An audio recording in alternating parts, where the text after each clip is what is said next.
Fala galera, tudo bem com vocês? Meu nome é Tarcísio Coelho e sejam bem-vindos a mais um podcast da Questão de Deus, hoje episódio de número 5 e a gente tem aí um assunto super especial, mas antes disso queria dar aqui boas-vindas de novo ao Everson, nosso teólogo, que faz parte aqui, né, também desse podcast.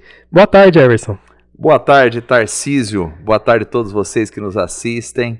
Que Deus abençoe o coração de cada um de vocês. É um privilégio muito grande estar aqui mais uma vez nesse podcast abençoado para falar sobre esse tema intrigante, hein? Exatamente, olha só, e temos um tema hoje aí super bacana, né? A gente veio trazendo, na verdade, vários temas que você já pode acessar lá na nossa playlist, que já está um sucesso, né?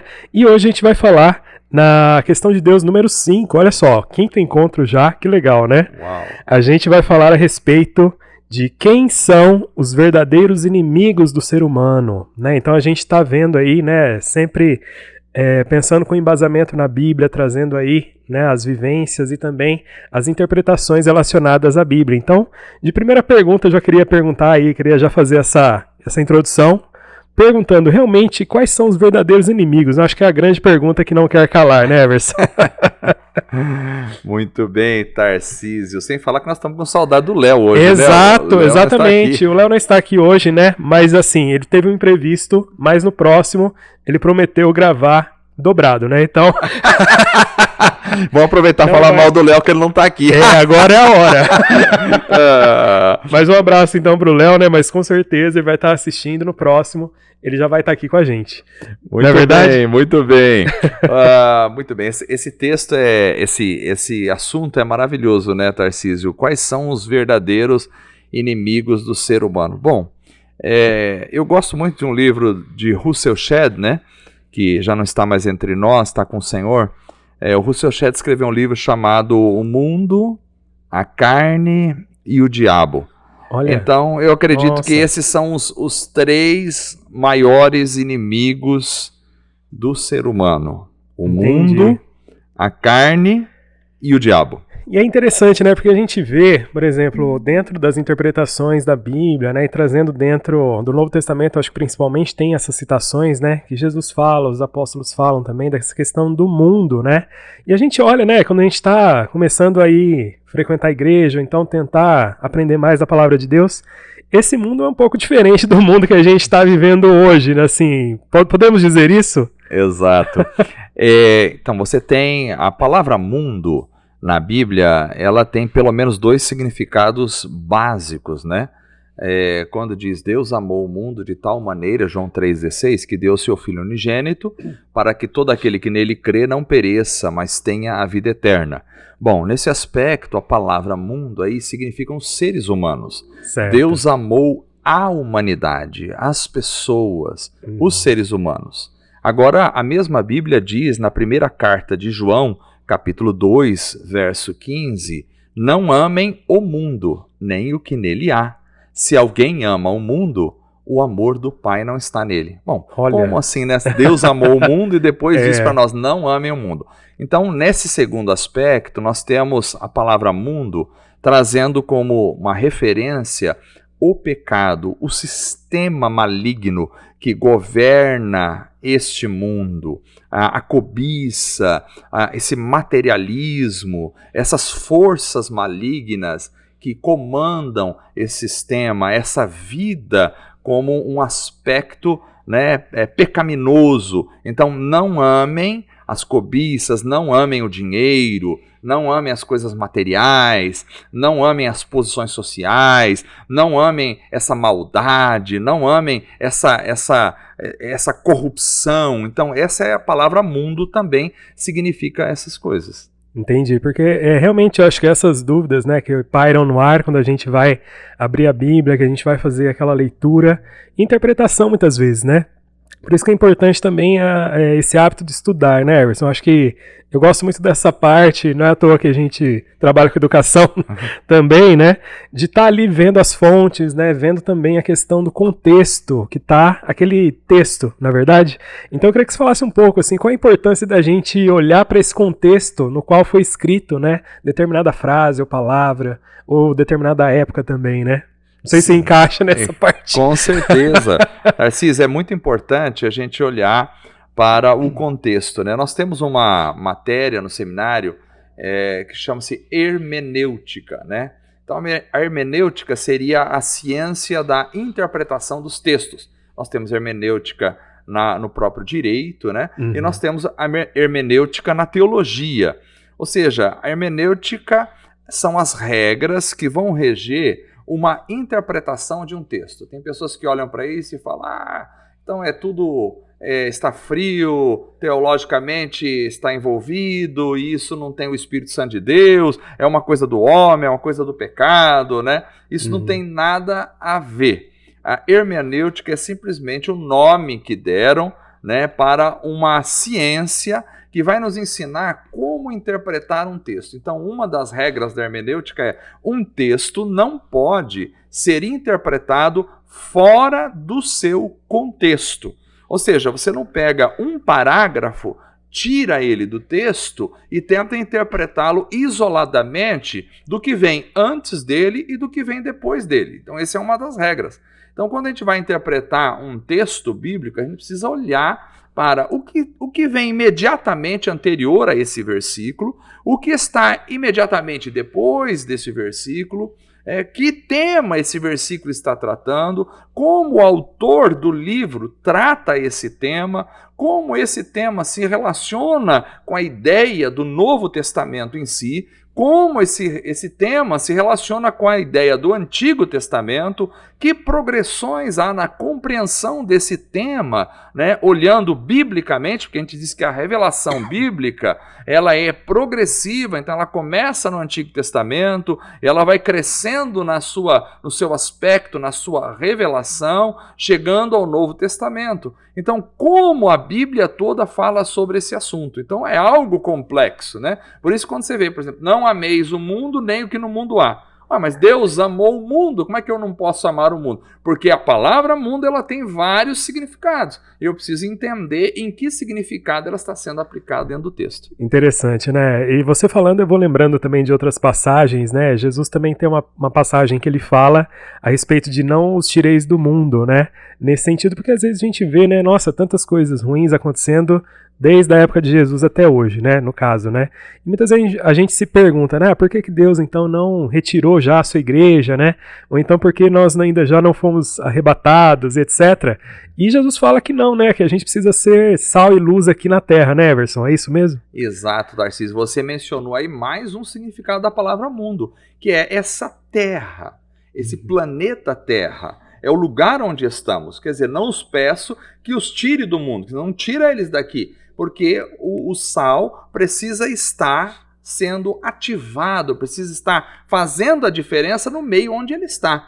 Então, nesse aspecto, nós temos o mundo como terra, e Jesus disse, não peço que os tire daqui, mas que os livre do mal. Então, nós podemos e devemos viver nesta terra, né? E aqui só podemos viver aqui, obviamente, né? E devemos fazer a diferença onde estamos. Ou seja, uma coisa é estar na terra como todos estão. Outra coisa é ser contaminado pelo sistema maligno da terra, que é uma coisa bem diferente. Então, eu posso viver aqui e em qualquer lugar que eu esteja, eu devo levar o bom conhecimento de Cristo, levar a paz de Deus, levar a paz de espírito e a possibilidade da salvação para as pessoas. Então, não peço que os tire daqui. Por que o Senhor ainda não levou a gente aqui da terra? Porque ainda a igreja está aqui neste mundo? Porque ainda há um propósito.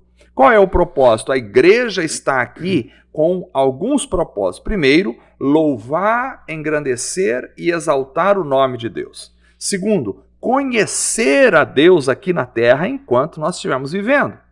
Terceiro, levar a mensagem de Deus para as pessoas que não conhecem o Senhor. Então nós estamos aqui nessa terra também para levar a mensagem. Por isso não fomos tirados aqui da terra. Então não foi dado aos anjos a incumbência de levar o evangelho. Não foi dado aos anjos essa tarefa, mas à igreja. A igreja tem uma proposta na terra de levar o evangelho de Cristo. Então nós estamos aqui para conhecer o Senhor, para crescer neste conhecimento, para adorar o Senhor, mas também para levar o conhecimento de Cristo aos corações perdidos que não têm Cristo como seu único, suficiente Senhor e Salvador.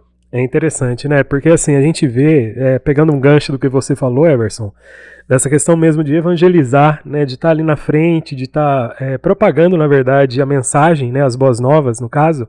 E a gente vê hoje com a tecnologia isso tomou uma proporção muito grande. Só que ao mesmo tempo, né? Com a tecnologia também aumentam, por exemplo, as fake news, de repente aparecem também outras mensagens que parecem ser verdadeiras, mas não são. E tudo pode acontecer nesse meio de caminho também, né? E qual que seria ali uma dica, por exemplo, para tentar filtrar tudo isso? Né? Porque às vezes a gente tem ali uma gama de informações tão grande, né? E qual que seria, por exemplo, o filtro que a gente poderia usar? É a palavra de Deus mesmo, né? Tentar olhar ali, fazer aquela interpretação, leitura, e às vezes a gente, né, para um pouco e não faz o dever de casa, às vezes também, né? Exato, eu costumo dizer que a Bíblia é o crivo, né? Então, a Bíblia é o filtro pelo qual deve passar todas as coisas. Ou seja, você tem uma doutrina aí sendo construída de alguma forma, ou você tem uma apresentação de uma mensagem, ou você tem, de alguma forma, alguém falando alguma coisa, ensinando alguma coisa. E como é que você vai saber se aquilo é a verdade ou não? A própria Bíblia ensina que os cristãos de Bereia eram mais nobres do que os de Tessalônica, diz no livro de Atos. Por quê? Porque enquanto Paulo estava pregando, os cristãos de Bereia iam conferir nas Escrituras, que é o que eles tinham naquela época, que era o Antigo Testamento, eles iam conferir se aquilo que Paulo estava falando estava de acordo com os profetas do Antigo Testamento. Então eles são chamados de mais nobres por causa desta atitude. Então qual é o instrumento que nós temos? Qual é o crivo, qual é o prumo que nós temos para entender se alguma coisa está de acordo com a vontade de Deus ou não? Se é de Deus ou se não é de Deus? Qual é o prumo? É a palavra de Deus. Por isso você deve conhecer a sua Bíblia. Você deve ler a Bíblia, você deve estudar a Bíblia, você deve orar ao Senhor para que o Espírito Santo de Deus te dê capacidade para compreender as Sagradas Escrituras. E você deve estar debaixo de pessoas que têm o dom de Deus para ensinar a palavra. Então, tudo aquilo que é falado, que é ensinado, que é pregado, que é ministrado, deve estar passando pelo crivo, pelo prumo da palavra de Deus. Agora, não é simplesmente uma ação estar contida na Bíblia. Não, ele citou um versículo da Bíblia, então está tudo certo a pregação. Vocês não podem esquecer que o próprio diabo citou a Bíblia para Jesus. Então não é porque se cita a Bíblia, as pessoas às vezes elas dizem, não, eu gosto daquela pregação porque ele cita um monte de versículos bíblicos, aquele ensino, tem Bíblia para todos os lados. Sim, isto é importante, mas precisa ver se os textos que estão citados estão sendo interpretados corretamente. Porque às vezes se cita um texto da palavra, mas se cita ele fora de contexto e se faz, portanto, uma aplicação errônea, e aí nós temos uma heresia sendo formada. Exatamente, eu acho que pode ser até um tema de outro episódio também para a gente falar a respeito disso, né? Da interpretação, do estudo da Bíblia, de realmente procurar ali as fontes seguras para a gente estar no crescimento da palavra também, que é um processo, né? Até porque é um livro bem amplo, né? Se a gente pode dizer assim também, para compreender tudo que aconteceu também, precisa ter ali muito estudo, né? Também, né? Não só a questão da fé, que é super importante também, mas tem os pilares aí também que a gente gosta bastante, que é dessa parte de olhar, da leitura e etc, né? Da meditação e assim vai, né? O Everson vai saber melhor do que eu tô falando aqui, gente, mas olha. E dentro disso, né, já puxando o gancho, né, que você falou também a respeito do inimigo agora, que pode também estar agindo nesse sentido, né, e eu imagino que poderia ser então um segundo inimigo aí que pode aparecer também. Não sei se queria falar mais alguma coisa dessa parte também a respeito do mundo, a gente pode voltar, não tem problema nenhum, né? Mas a gente vê também que há uma ação muitas vezes maligna, né, de certa forma, que tenta tirar, né, assim como aquela parábola, né, que vieram os passarinhos e levaram, né, a semente ou tiraram ali, né, toda essa questão que pode tirar, às vezes, a palavra do coração das pessoas ou lançar dúvida, ou então de outras formas também, né? Você concorda com isso? Exato, Tarcísio. Então você tem, primeiro nós estamos falando do mundo, né? Então, por que o mundo é um inimigo do cristão, do homem, né, em geral? Por que o mundo é um inimigo? Não é o mundo, não são os passarinhos que são inimigos, não é a natureza, né, não são as rochas, as pedras que são inimigos das pessoas. O que é inimigo do homem é o mundo, ou seja, é o sistema maligno e perverso que permeia este mundo. É o engano, a sedução das riquezas que permeiam esse sistema que é o inimigo do homem. Ou seja, é este mundo que trabalha para que você viva cada vez mais estressado, para que você não tenha tempo para pensar em Deus, para que as suas buscas sejam direcionadas todas para a materialidade, para o materialismo, para a tentativa de ficar rico. E nessa, viu, Tarcísio, nós temos até muitos pastores, muitos líderes que deveriam pregar a verdade do evangelho e utilizam os púlpitos, por exemplo, para dizer que a igreja é um lugar de enriquecer as pessoas, que começam a fazer ofertas às pessoas para que elas possam dizimar ou dar dinheiro com a intenção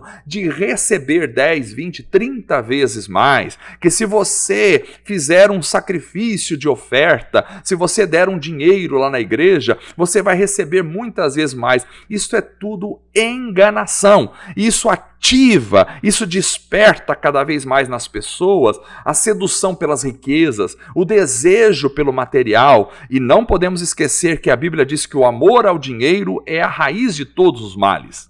É claro, é certo você dizimar, você dar a sua oferta na igreja, isso é bíblico, mas sempre quando você der alguma coisa, dê de coração e sem o interesse de receber em troco, porque senão você estará fazendo de Deus um banco. Então a maioria das igrejas, uma parte das igrejas, às vezes prega esse tipo de evangelho que não é o evangelho da cruz, que não é a verdade da palavra de Deus. Utilizam-se textos fora de contexto para ludibriar o povo, enganar o povo e arrancar dinheiro dos fiéis. Isto é pecado. Então é este mundo que se torna o inimigo. Às vezes o inimigo do homem está dentro da própria igreja, que é o sistema que é ensinado, pregado, que não é a verdade da palavra, mas é a palavra distorcida, e Paulo dizia naquela época, já muitos distorciam a palavra, então a palavra distorcida para enganar as pessoas e tornar a pessoa cada vez mais presa, cativa ao sentimento materialista,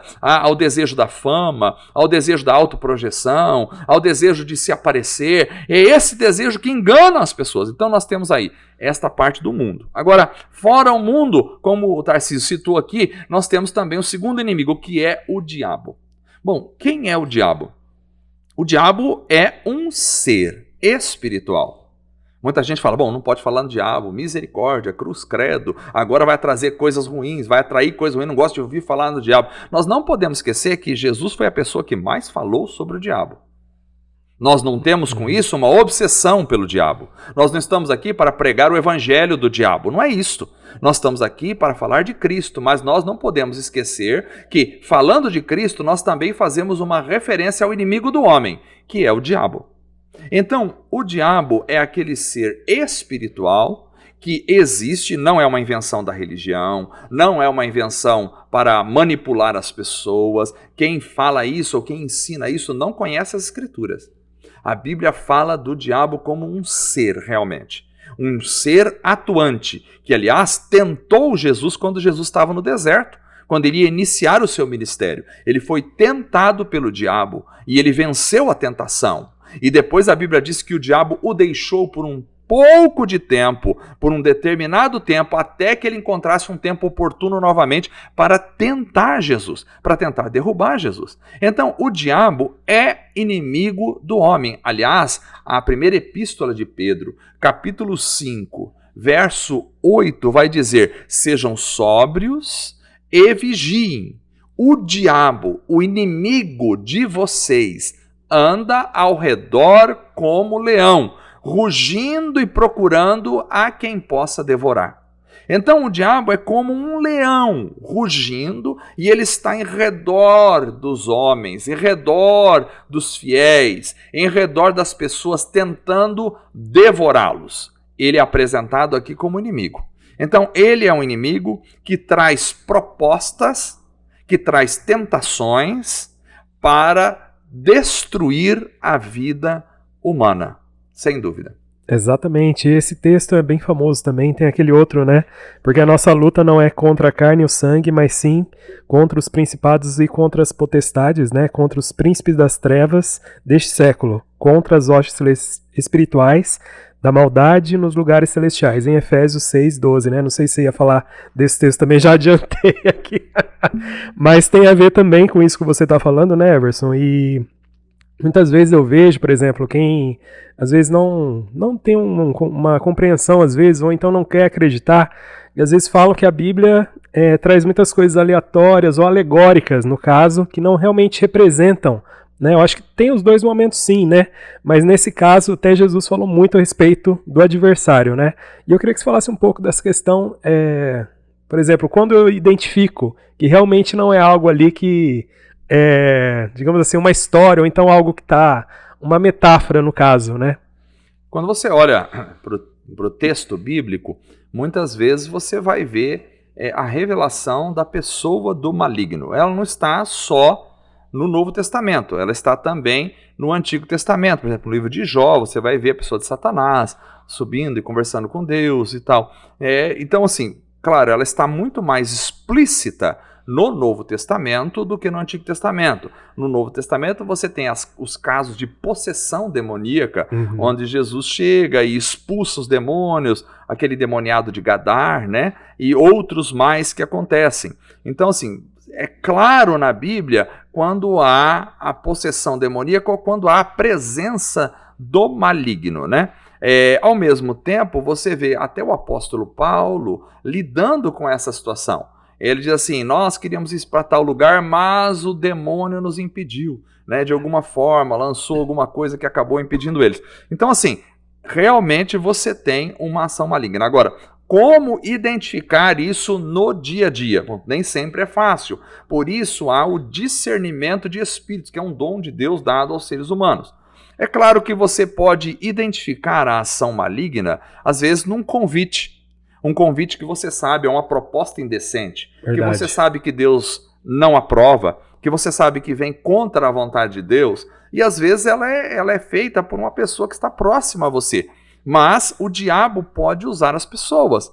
No caso, por exemplo, você vê até o diabo usando a boca de Pedro, né? Quando Jesus perguntou, né, quem diz os homens ser o filho do homem e tal, e Pedro então faz aquela confissão, né, tu és o Cristo, o filho do Deus vivo, e aí Jesus faz um elogio, dizendo, olha, essa verdade que você falou, essa é a rocha, né, que é Cristo, filho do Deus vivo, e sobre ela eu vou edificar a minha igreja, né? Acabando de fazer isso, Jesus começou a falar que ele ia para Jerusalém, que ele ia morrer, ia sofrer na mão dos homens, e o próprio Pedro, que tinha sido usado por Deus, porque Jesus disse isso que você falou, não vem de você, não foi carne e sangue que te revelou, mas o meu Pai que está no céu, tinha acabado de falar aquilo, então o próprio Pedro agora vai dizer para Jesus, não, de modo algum aconteça isso contigo de morrer. E aí Jesus vira para Pedro e fala, para trás de mim, Satanás.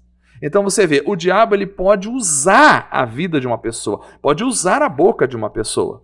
Por isso a Bíblia diz, não deis lugar ao diabo. Como é que eu dou lugar ao diabo? Quando o meu coração está aberto para a ação dele. Quando eu sou uma pessoa absolutamente irritável, quando eu sou uma pessoa que não tem tramela para falar as coisas, que fala o que vem na cabeça, né? Quando eu sou uma pessoa que não leva o desaforo para casa, quando eu sou uma pessoa altamente influenciada pelas coisas deste mundo, então eu sou uma vítima fácil de ser um instrumento do próprio maligno. Então eu posso identificar nas propostas que eu recebo.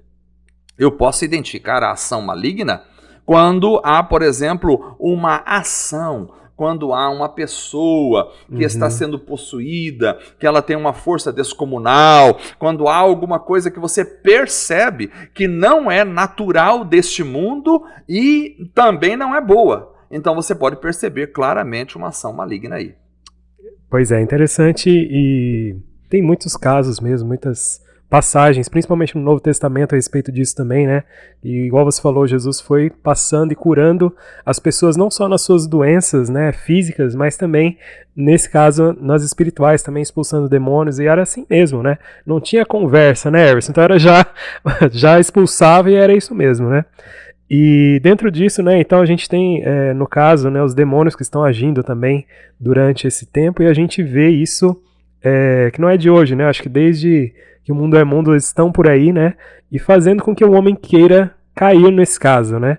E muitas vezes eu acho que uma mensagem também importante para ver, por exemplo, que todos nós não estamos, digamos assim, infalíveis nesse sentido, né? A gente pode cair, mas a gente tem que ver e reconhecer isso, né? E faz parte também desse processo, digamos assim, de amadurecimento na fé, de certa forma, e de procurar sempre voltar, né, para os caminhos aí, né, bíblicos, no caso do Senhor, né? Sim. Olha só, temos aí mais inimigos, eu acho que a gente pode trazer também, você foi falando, eu fui lembrando também de outras passagens, Salomão também sempre fala pra gente ir atrás, buscar a sabedoria, né? E essa sabedoria não é algo que a gente vê como conhecimento apenas dos livros, né? É algo superior, né? E essa sabedoria, queria que você falasse um pouco, como é que vem isso pra gente, no caso? Exato. Bom, Salomão teve uma experiência com Deus, né? E Deus lhe perguntou: você me pede o que você quiser, eu vou te dar. E Salomão pediu sabedoria para governar o povo de Deus. Então a questão há o conhecimento humano, que é um conhecimento adquirido por leitura, por estudos, por reflexão, por ensinamento, e isso é importante, todos nós devemos buscar em livros, buscar refletindo, pensando, lendo, mas existe a sabedoria, que é como colocar ou aplicar da melhor maneira possível o conhecimento adquirido. E existe a sabedoria divina, que é dada ao ser humano. Então a Bíblia diz: se alguém tem falta de sabedoria, peça a Deus, que a todos dá. Então, se você quer a sabedoria, você pode pedir ao Senhor, e Deus lhe dará a sabedoria, que é uma sabedoria acima, diferente da sabedoria humana, que ultrapassa a sabedoria humana. Então, Deus nos dá, às vezes, uma sabedoria que a pessoa fala: mas como é que você conseguiu, naquele momento, fazer a coisa certa? Como é que você teve esse discernimento? É algo que vem de Deus. Então, a sabedoria divina, ela pode ser concedida aos seres humanos, sem dúvida alguma. E é maravilhoso, eu vejo assim, acho que Provérbios é um livro muito prático também, que a gente pode sempre estar acessando ele, digamos assim, né? Acesso físico, online, que seja, né? E vendo, porque são dicas ali do dia a dia do homem aí, que um dos mais sábios, se não o mais sábio também, que passou ali, né, dentre as pessoas e dos reis de Israel, no caso também, né? Exato. Que mais? Eu tenho aqui, nossa, tem vários versículos aqui também, que outros você até já comentou aqui também, que eu ia trazer. E super legal, tem um aqui também, em 2 Timóteo, né, 4, 17 e 18, que fala assim, né? Mas o Senhor permaneceu ao meu lado e me deu forças para que por mim a mensagem fosse plenamente proclamada e todos os gentios a ouvissem, né? E eu fui libertado da boca do leão, O Senhor me livrará de toda obra maligna e me levará a salvo para o seu reino celestial. A ele seja a glória para todo sempre. Amém. Então aqui no caso é Paulo, né? Falando? Exato. E você vê, Paulo está falando que Deus o libertou da boca do maligno, né?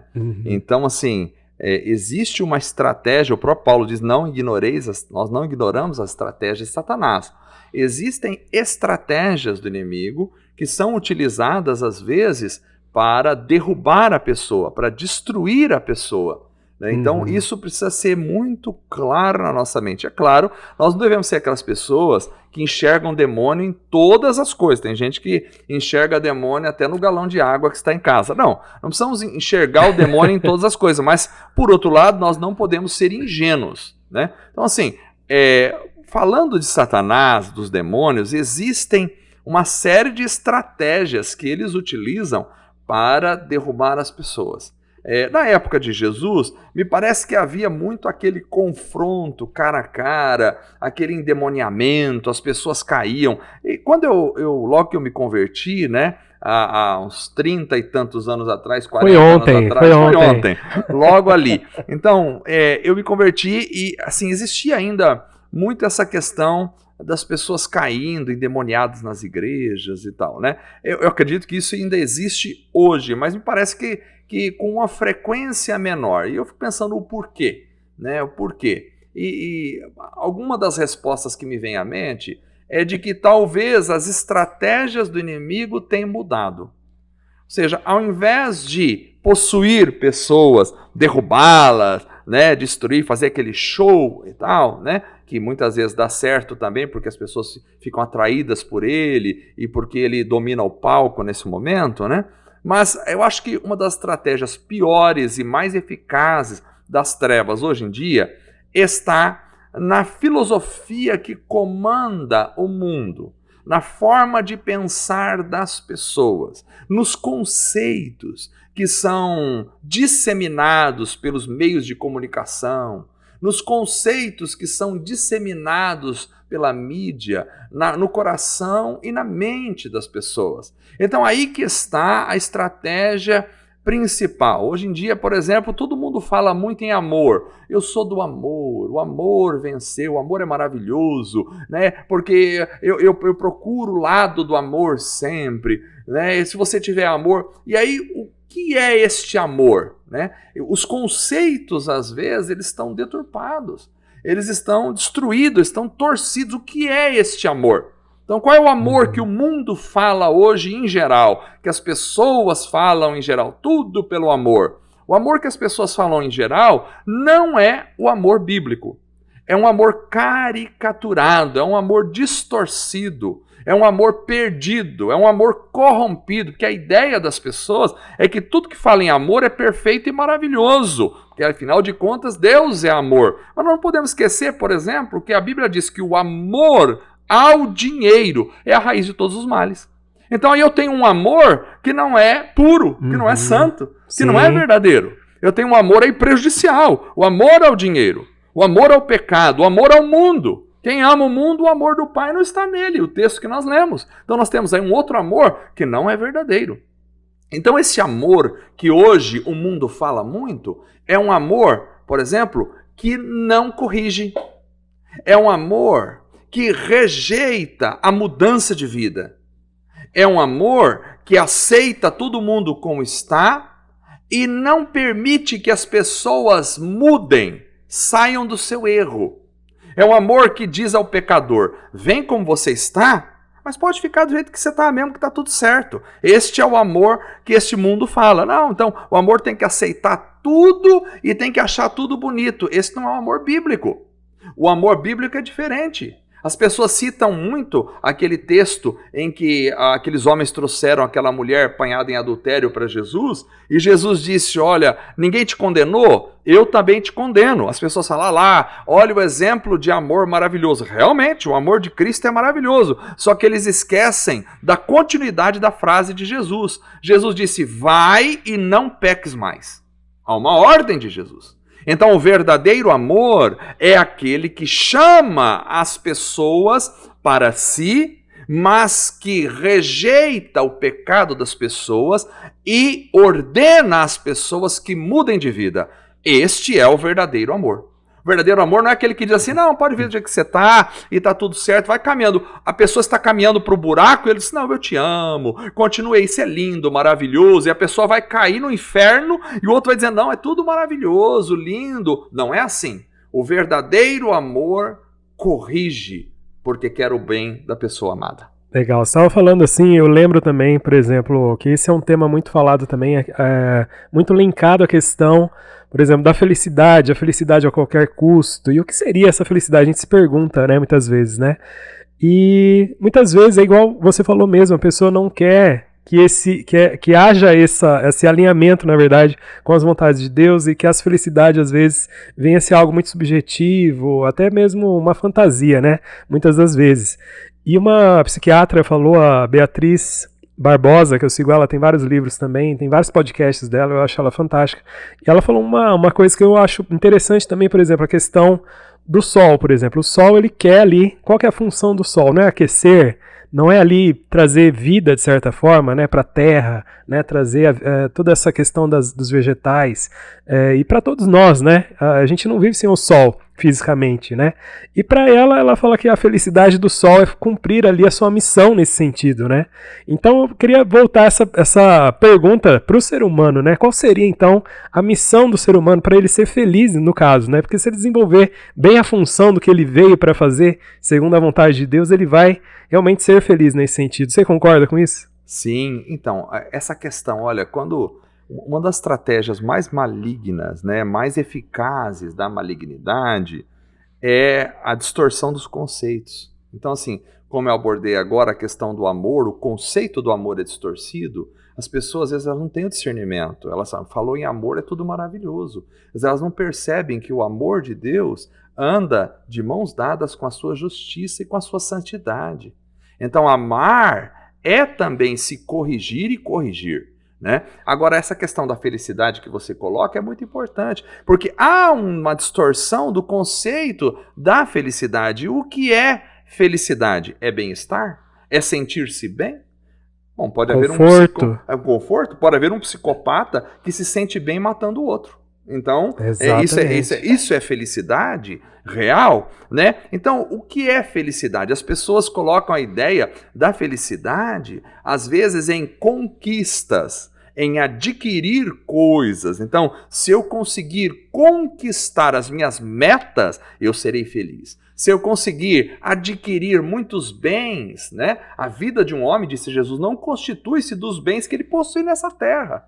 Então as pessoas acham que felicidade está em adquirir bens, adquirir coisas, conseguir coisas, chegar a tal patamar na vida, chegar a ser famoso, conhecido, ter muitos likes no canal, né? Estar lá em cima, nas plataformas do sucesso. E isto é felicidade, ter dinheiro, né? Se isso fosse felicidade, nós não teríamos um alto índice de suicídio entre as classes altas também no planeta Terra. Então, assim, felicidade tem conceitos distorcidos às vezes. Felicidade é fazer aquilo que me traz um certo conforto no coração. Isso não é felicidade. O que é a felicidade? Felicidade é estar no propósito certo para o qual você foi projetado. Como ser humano, você foi projetado para viver em comunhão com o divino. Você só tem felicidade se você estiver no projeto certo, se você estiver na ação certa, se você estiver dentro do propósito para o qual você foi feito. Então eu posso pegar uma geladeira e usar ela como uma estante de livros, mas ela não está cumprindo o propósito para o qual ela foi criada. Uma geladeira foi criada para conservar os alimentos frescos, para conservar os alimentos, um congelador congelado. Então esse é o propósito para o qual ele foi criado. Ele pode ser usado como um estante de livros, pode ser usado como para pôr a TV em cima, como uma TV em cima, para qualquer outra coisa. Mas ele não estará cumprindo o propósito para o qual ele foi criado. Ele foi criado, projetado para refrigerar. E assim é o ser humano. Um ser humano pode fazer muitas coisas e viver muitas experiências nessa vida. Mas ele foi projetado para viver em comunhão com Deus e com o seu semelhante. E ele só encontrará a felicidade quando ele estiver realizando este propósito. Legal, e dentro desse propósito eu tinha até separado um versículo aqui que ele vai bem ao encontro disso, na minha opinião, né? De Tiago 4,17, que fala assim: ora, aquele que sabe fazer o bem e não o faz, comete pecado, né? Então, fazer o bem nesse sentido, né, é uma função também, no caso, do ser humano, né? Para ser feliz, no caso, né? Exato. Então, assim, fazer o bem traz felicidade ao coração. É óbvio que o bem maior é você estar na comunhão com o divino. O bem maior é quando do divino emana para você o verdadeiro amor. Porque a Bíblia diz que o fruto do Espírito é amor, é alegria, é paz, é benignidade, é bondade, fidelidade, mansidão, domínio próprio. Quer dizer, quando você tem... Tem que fazer uma plaquinha disso, hein, gente? Aqui, ó. Super legal, né? Quando você tem uma comunhão com o divino, com o Espírito Santo, então o resultado desta comunhão é felicidade, é gozo, é alegria, é felicidade. E essa felicidade vai se manifestar em benevolência, em bondade, que é estender a mão ao próximo, que é fazer o bem ao outro. Isso tudo está relacionado, porque tudo faz parte. E é interessante, Tarcísio, que ali em Gálatas 5:22, nós não temos a palavra no plural, nós temos a palavra no singular. Mesmo no original. É o fruto, não é? O fruto. Não são os frutos do Espírito. O fruto, é singular. O fruto do Espírito é composto de amor, alegria, paz, paciência, benignidade, bondade, fidelidade, mansidão e domínio próprio. Gente, a gente precisa fazer um episódio só do fruto do Espírito, né? Eu já sei que é no singular, acho que eu devo ter... Acho que eu devo ter falado no plural, que a gente vê, né, todas essas questões, né? E realmente isso, né, e vai contra o homem natural, se a gente pode dizer assim, que é, no caso de ser egoísta, muitas vezes, né? Eu acho que o natural do ser humano, quando ele nasce, né, já é egoísta por si só, né? E isso vai se quebrando, né, conforme ele vai vendo que precisa fazer esse religar, né, que é o que vem a palavra religião, né, Everson? Exato. Eu lembro, acho que das primeiras aulas da escola bíblica, você falou a respeito disso, né, o significado da palavra religião. A gente precisa religar muita coisa ainda? Exato. Então você tem a religião, né, a palavra religião significa, vem do latim, né, religare, né, que é ligar o homem de novo a Deus, né? Então, assim, o que a gente precisa religar? Precisa religar a vida ao Criador. Né? Porque o pecado, diz a Bíblia, faz separação entre o homem e Deus. Então, quando o pecado entrou no mundo, ele separou a humanidade de Deus. Por isso precisa religar. Então, Cristo, e não a religião, mas o Cristo é a ponte que liga o homem de novo a Deus. Por isso a Bíblia diz que Deus estava reconciliando consigo o mundo a partir de Cristo. Então, Cristo é a nossa reconciliação. Sensacional, é isso mesmo. Dentre, né, voltando ao nosso assunto que a gente pega um assunto e a gente dá uma volta, mas isso é importante porque mostra que é cada vez mais rico, né, todo esse contexto, as passagens, né, e tudo está interligado de certa forma. E eu queria perguntar mais uma questão, por exemplo, temos mais inimigos aí, né, voltando ao nosso tema de hoje, né, temos mais inimigos a respeito aí contra o ser humano, Ervis, que a gente precisa enfrentar? Exato, Tarcísio. Bom, então nós falamos sobre o mundo, nós falamos sobre o diabo. Obviamente dá para falar muita coisa sobre essas temáticas, né? E daria um podcast ou mais cada um só para cada um desses, né? É verdade. Aí, então teria um terceiro aqui que seria a carne. Então, a carne, né? 1 João capítulo 2, verso 16 vai dizer: pois tudo que há no mundo, a cobiça da carne, a cobiça dos olhos, a ostentação dos bens, não provém do Pai, mas do mundo. Então, a nossa carne, ou seja, carne que está falando aí, não é o corpo físico. Então, às vezes, por uma compreensão errada, as pessoas ligam carne às coisas materiais, ou seja, ao corpo material. É verdade. Então aí aparecem aqueles autoflageladores, né? Aquelas pessoas que vão punir o próprio corpo, que vão se machucar, porque aí estariam dessa forma se purificando, né? A Bíblia nunca ensinou isso. Os apóstolos nunca fizeram isso, né? Então a questão de carne, a gente precisa entender o que significa carne. Carne às vezes tem o significado de natureza pecaminosa. Então isso é carne.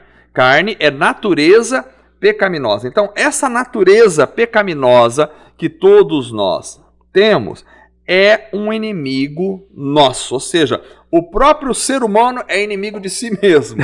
Né? Por quê? Porque a natureza pecaminosa que está em nós, ela clama, ela busca por fazer as coisas que são contrárias a Deus e ao Espírito de Deus.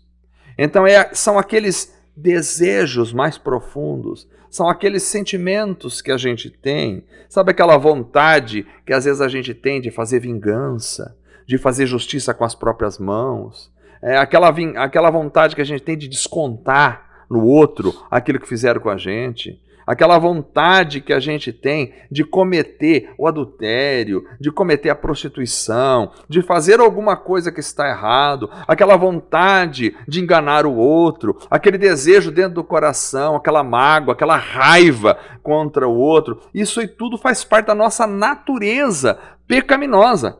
E esta natureza pecaminosa é contrário a nós mesmos e contrário a Deus.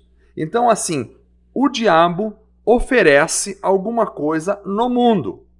Esta coisa que está no mundo, oferecida pelo diabo, às vezes encontra uma correspondência na nossa natureza. Está tudo ligado. Na nossa natureza pecaminosa. Então, eu tenho vontade de fazer coisas que Deus diz para eu não fazer. Faz parte da minha natureza pecaminosa, que eu devo dominar, que eu devo ir contra. Então, essa vontade que eu tenho, ela é estimulada, ela é levada à potencialização a partir das experiências sensitivas que eu tenho no mundo presente. Então, por exemplo, eu saio na rua e eu encontro ali mulheres, né, vestidas seminuas, andando para cima e para baixo. Então, eu já tenho dentro do meu coração a vontade pecaminosa, a natureza pecaminosa da infidelidade, do adultério. E aí eu tenho o estímulo fora de mim, está dentro de mim e está fora de mim, oferecido pelo mundo, pelas pessoas e às vezes até arquitetado pelas forças malignas, para fazer com que eu caia. Então, essa vontade, ela encontra uma receptividade, né, lá fora, e o que está lá fora encontra uma receptividade dentro de mim. Então, às vezes eu já tenho dentro de mim aquele sentimento explosivo, aquela vontade de fazer justiça, estou irado, né? E aí eu encontro fora de mim um indivíduo, por exemplo, que me provoca mais a ira ainda. Ou no trânsito, no trânsito, que mete a mão na buzina, que me xinga de um palavrão. Uma vez eu estava na rua, né, dirigindo o carro, e de repente uma pessoa parou do meu lado e me xingou de inúmeros palavrões. É mesmo? Então, assim, me provocando a ira, eu estava com a minha esposa, me provocando a ira ao extremo naquele momento ali. Então, assim, graças a Deus, né, o Senhor me deu o domínio, o controle naquele momento de não explodir, né? Mas aí você já tem uma natureza pecaminosa dentro de você que quer tirar tudo no tapa. Né? Na hora. E aí você tem um estímulo fora de você, que às vezes está no próprio ser humano mesmo, às vezes é uma força maligna, mas às vezes é o próprio ser humano mesmo, na sua revolta, na sua ira, né, na sua incompreensão, que vai lhe provocar mais a ira ainda. Para quê? Para sair um assassinato, para sair uma morte, para sair um problema maior. Então, assim, nós temos a carne, que a gente chama de carne, mas é a natureza humana pecaminosa. Não é a matéria, o corpo físico. É a natureza humana pecaminosa que precisa ser dominada pela ação de Deus e pelo poder de Deus na vida. É interessante, porque às vezes a gente vê, né, às vezes fala, nossa, essa carne não vale nada, não presta. A gente vê tantas pessoas falando isso muitas vezes, às vezes até quando a pessoa não entende, né, o que está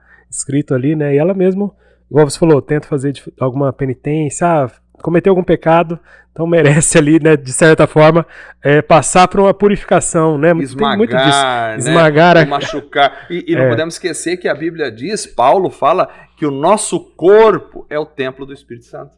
Nossa, isso dá um outro episódio também. É o templo do Espírito Santo. Verdade. Né? E quando Paulo fala, eu esmurro meu corpo, reduzo a servidão, ele não está falando do corpo físico, ele está falando da sua natureza. Ele reduz a sua natureza, porque o corpo, né, no grego é soma, às vezes pode ter também a conotação de natureza pecaminosa. É mais usado para a questão física em si, mas ele pode ter uma denotação da natureza pecaminosa, que deve ser subjugada, né? Não o corpo físico em si subjugado, a não ser, claro, você quer fazer um exercício físico, você precisa dominar sobre o seu corpo, a preguiça, aquela coisa toda. Mas nós estamos falando aqui de pecado, né, de natureza pecaminosa, então isso precisa ser subjugado, sim. Exatamente. Olha só, gente, que rico, né? Cada vez mais a gente vê que, nossa, tem vários insights, e a gente é dos que gosta dos insights, né? A gente gosta ali de ir a fundo mesmo, né, em cada questão. E dentro disso, né, a gente vê essas questões também relacionadas à própria natureza pecaminosa do ser humano, que vem desde Adão, né, Everson? Então, assim, e a sorte nossa é que veio o segundo Adão, né, que é Jesus, né? Então, a gente tem ali, né, a luz no final do túnel, né? Se a gente pode dizer assim também, né? Nesse sentido, falando aí da natureza pecaminosa que vai, no futuro próximo, ser revestido aí, né, de poder, se Deus quiser, né, Everson? Amém, é isso aí mesmo, Tarcísio. Então, você tem o primeiro Adão, que foi o primeiro homem criado por Deus, né? E Adão pecou, e com o pecado ele mergulha a raça na morte. E Paulo vai dizer de Cristo que é o último Adão, ou segundo Adão, que é aquele, que o Adão é um ser cosmogônico, é um ser que dá origem ao cosmos, que dá origem à raça, é um ser fundador da raça. E aí você tem Cristo, que vem para fundar uma nova raça, para fundar um novo cosmos, não aquele cosmos condenado, porque o mundo já está condenado em seu pecado, mas um novo cosmos, ou seja, uma nova humanidade. Por isso Paulo vai dizer, né, que se alguém está em Cristo, nova criação, a palavra correta é criação, nova criação as coisas velhas se passaram, tudo se fez novo, quer dizer, essa nova geração da qual eu faço parte, que você faz parte, aqueles que foram gerados pelo Espírito Santo, que fazem parte do povo de Deus. Exatamente. Me faz lembrar também, por exemplo, de todos esses assuntos que a gente está falando agora, do imperativo da gente vigiar, né, e orar. E o que seria esse vigiar, Everson, nesse sentido, né? Como é que eu posso vigiar para que eu venha não pecar nesse sentido e ter ali mais comunhão com Deus? A palavra vigilância, ela subentende estar alerta, não estar dormindo, né? Um vigilante, você contrata um vigilante para ficar numa empresa. De noite, né? Ele tem que ficar de noite, ele tem que ficar o quê? Alerta.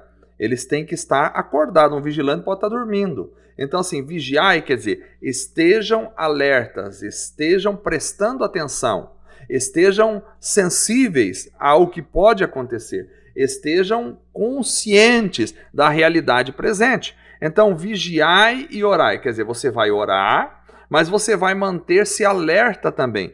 Quais são as circunstâncias que podem me levar a cair? Quais são as estratégias que podem estar sendo traçadas pelo inimigo, utilizando pessoas para me derrubar ou para derrubar pessoas que eu amo, ou para, de alguma forma, impedir a obra de Deus que está sendo feita, né? O que é que me faz cair? Quais são os meus pontos fracos? O que é que mais me derruba na minha vida de fé? O que é que mais me prejudica? Então, estar atento, estar alerta, traçar estratégias contra as coisas que mais podem me ofender de alguma forma, me destruir espiritualmente. Então, estar alerta. Percebam onde, por exemplo, os pais precisam vigiar em relação aos seus filhos. Então, hoje em dia, os pais, às vezes, têm uma atitude assim, estão muito ocupados com o trabalho do dia a dia, pai trabalha fora, a mãe trabalha fora, aquela coisa toda, os filhos ficam o quê? Ficam na mão das mídias.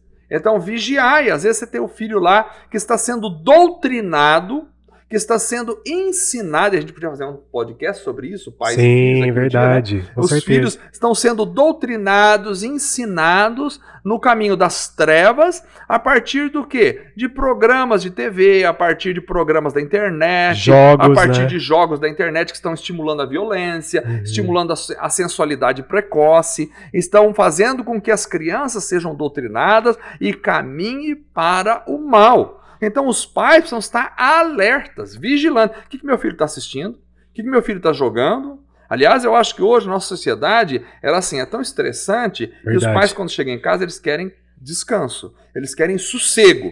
Então o que eles fazem? Eles colocam lá um computador no quarto do filho, celular. Né? Eles colocam um celular na mão do filho, né? E aí, assim, às vezes os filhos estão dentro de casa, mas já estão em outro planeta. Por quê? Porque eles estão fechados dentro do quarto. E os pais nem têm acesso ao quarto das crianças às vezes. E ali eles estão vendo tudo quanto é tipo de coisas pornográficas às vezes, ou vendo coisas malévolas às vezes, que vão levar o ser humano à destruição. Então assim, uma dica aos pais: filhos têm que deixar a porta do quarto aberta.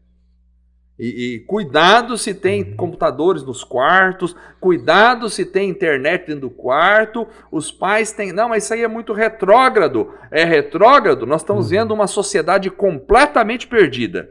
Nós estamos vendo filhos hoje violentos, batendo nos pais, filhos se suicidando, filhos em depressão, filhos completamente robotizados, perdidos, zumbis dentro de casa. E isso vem do quê? Da falta de perspicácia dos pais, da falta de vigilância. Os pais precisam estar atentos ao que os filhos estão fazendo. Às vezes os filhos estão entrando para o mundo das drogas. Por quê? Porque vive enfiado, fechado dentro do quarto, e o pai, por comodidade, ou por falta de autoridade, ou por medo, ou por não querer enfrentar, ou por não querer criar uma confusão dentro da sua casa, abre mão do seu papel de pai, de autoridade. E eu vou falar uma coisa para vocês: a autoridade dentro do lar é a autoridade do pai e da mãe.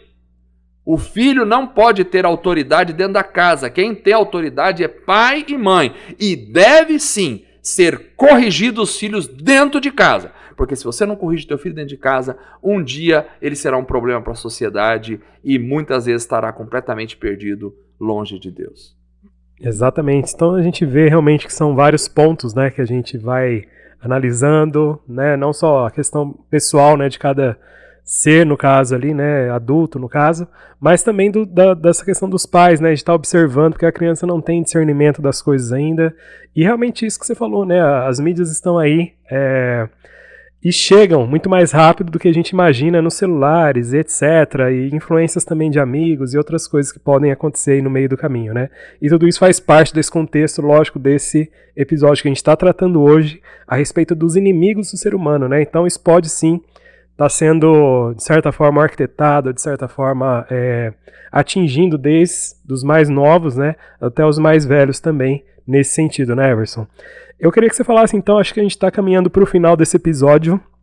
Já? Passa tão rápido, exatamente, mas eu queria que você deixasse uma mensagem a respeito, por exemplo, o que eu entendo também, já ouvi falar, algumas pessoas que às vezes têm medo do inimigo, né, de certa forma, têm medo do diabo, então têm medo das circunstâncias desse mundo que podem acontecer. Qual que é a mensagem assim que você poderia deixar para essa pessoa que às vezes tem esse medo, muitas vezes, de enfrentar ou de recorrer a Deus nesse sentido, né? Então, Tarcísio, eu queria, então, para fechar aqui, traçar alguns caminhos como combater os nossos inimigos. Né? Então, começando com o mundo aí, né? Como combater o mundo, não é pegando uma arma e saindo atirando, destruindo, quebrando as coisas, não é assim que se combate, né? Como combater o mundo. Então, Jesus disse em João capítulo 16, verso 33, eu lhes disse essas coisas para que em mim vocês tenham paz. Neste mundo vocês terão aflições. Contudo, tenham bom ânimo. Eu venci o mundo. Então, primeiro, como combater o mundo?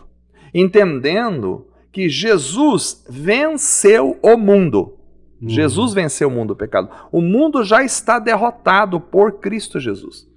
Agora, como é que eu vou lidar com o mundo que está derrotado? Primeiro, estando em Cristo. Porque é Jesus quem venceu o mundo. Então, se eu estiver em Cristo e tendo bom ânimo em Cristo, eu sei que eu estou do lado vencedor. O time de Jesus é o time que já venceu, não tem como ele perder. Então, se você estiver em Cristo, com Cristo, você está no lado vencedor.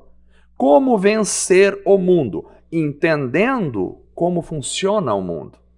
Entendendo o pecado que o mundo dissemina. Não cedendo às pressões do mundo, as pressões dos amigos, as pressões da sociedade, as pressões das mídias, não cedendo.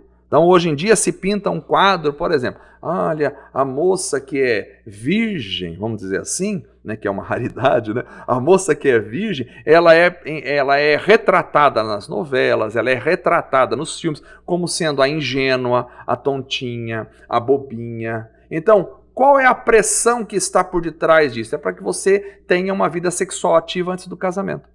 Então, rejeita essa pressão. Certo? Então nós temos aí o mundo como um elemento que está pressionando, e eu preciso entender que Cristo é vencedor sobre o mundo, e eu preciso caminhar nos passos de Cristo, rejeitando as obras do mundo, não agindo segundo esse sistema corrompido e pecador. Por outro lado, eu tenho a carne. Como vencer a carne? Então em Gálatas 5,16, nós temos um texto que diz: por isso digo, vivam pelo Espírito, Espírito de Deus, e de modo nenhum satisfarão os desejos da carne. Então como é que eu venço a natureza pecaminosa que está dentro de mim? Me enchendo do Espírito Santo de Deus, vivendo em comunhão com o Espírito Santo de Deus, orando, meditando na palavra de Deus, buscando o enchimento do Espírito, observando o que é que me faz pecar e rejeitando isso, traçando estratégias para não viver uma vida de qualquer maneira, uma vida fria, uma vida apática, uma vida sem Deus, uma vida que busca coisas materiais, uma vida que não se aproxima de Deus, uma vida que não busca o arrependimento, que não pede perdão, que não reconhece os próprios erros. Então, assim, como é que eu venço a carne? Eu venço a carne buscando o contrário do que a carne quer. A carne quer se exaltar, se aparecer. Então Jesus me ensinou: aprendei de mim que sou manso e humilde de coração. A carne quer de alguma forma se sobrepor sobre o outro. Seja manso. Aprenda a mansidão. Busque a humildade.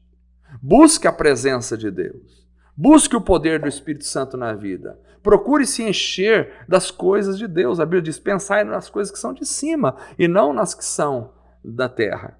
Então eu vou buscar me encher do Espírito Santo. Como vencer o terceiro inimigo? O diabo. Tiago capítulo 4, verso 7, vai dizer: portanto, submetam-se a Deus, resistam ao diabo e ele fugirá de vós. Você não precisa ter medo do diabo. Eu tenho medo, não pode falar essas coisas que eu tenho medo. Não, você não precisa ter medo do diabo. A Bíblia diz que o diabo está derrotado porque Cristo pisou a cabeça da serpente na cruz do Calvário. Então o diabo está derrotado porque Cristo o derrotou na cruz do Calvário. Como é que você deve fazer? Você deve resistir às propostas do diabo. Então é essa forma para você vencer o diabo, estando na vitória de Cristo Jesus, apropriando-se do que Cristo fez por você na cruz do Calvário, mas ao mesmo tempo, o diabo ele não pode destruir você, ele pode te oferecer coisas que possam te destruir. Ele te oferece o veneno, mas ele não pode fazer você tomar o veneno. Agora, se você beber o veneno, aí você vai ser destruído, porque você aceitou aquilo que ele te ofereceu. Então, quando o diabo te fizer uma proposta, fala isso. Vai lá e faz aquilo. Não, você vai fazer papel de bobo? Vai lá e mete a mão na cara do outro lá. Quando ele fizer essa proposta para você, você rejeita em nome de Jesus. Rejeita na sua mente, rejeita no teu coração, fala com os teus lábios: eu não quero isso para a minha vida. Ora ao Senhor e você vai derrotar o diabo nesse aspecto. Sensacional, né, gente? Olha só, com certeza é um aprendizado, né? A gente vai conversando mais a respeito da palavra e a gente vê que é uma fonte inesgotável, né, Everson? Exato. E com certeza eu acho que surgiram vários insights também para os próximos episódios. Eu acho que a gente vai ter que continuar também, trazendo ou não, né, convidados. A gente está mantido aí no processo, né, nesse projeto, e trazendo novas ideias também, trazendo insights. E eu queria que você mandasse aí um abraço. Tem alguém aí que você quer mandar uma mensagem também, Everson? Porque assim, olha só, não se esqueça de se inscrever no canal, né? Eu acho que é importante também pedir para as pessoas mandarem nos grupos da família, né? Exato, eu quero mandar um abraço para todos vocês que estão sempre assistindo. As pessoas estão falando: tá legal lá os podcasts, né? Eu quero mandar um grande abraço para vocês que assistem, que gostam, que estejam orando por nós, para que Deus nos dê sabedoria para falar, né? Sabedoria para lidar com os temas, para ter temas diferentes, que vão atingir o coração das pessoas. O nosso objetivo aqui não é outro a não ser levar a palavra de Deus, do Deus maravilhoso, para o coração de todas as pessoas. Então quero mandar um abraço a todos vocês, quero mandar um abraço à minha família, ao Miguel e ao Lucas, o Miguel tá meus aqui dois também filhões, hoje, que sempre estão aí nos ajudando aqui. O Miguel tá ajudando com as câmeras ali, né? Minha esposa, quero mandar um abraço para ela também, e a todas as pessoas da igreja que eu amo tanto, que são sempre companheiros aí, né? O Dimas Tarcísio, o Léo, que não está aqui hoje. Léo, sua cadeira tá vazia, mas Deus te abençoe, Léo, Thaís, um beijo para vocês. Deus abençoe o Francisco também. É isso aí, em nome de Jesus. Gente, obrigado então, não se esqueça, tá, de se inscrever, de deixar aí suas dúvidas, pode usar a caixinha de perguntas aí também pra gente conversar, e enfim, envie esse vídeo se você gostou, envie esse vídeo aí pro grupo da família, pro grupo dos amigos, que a gente vai ter um maior alcance também dessa mensagem, tá joia? Então muito obrigado pela participação e até a próxima.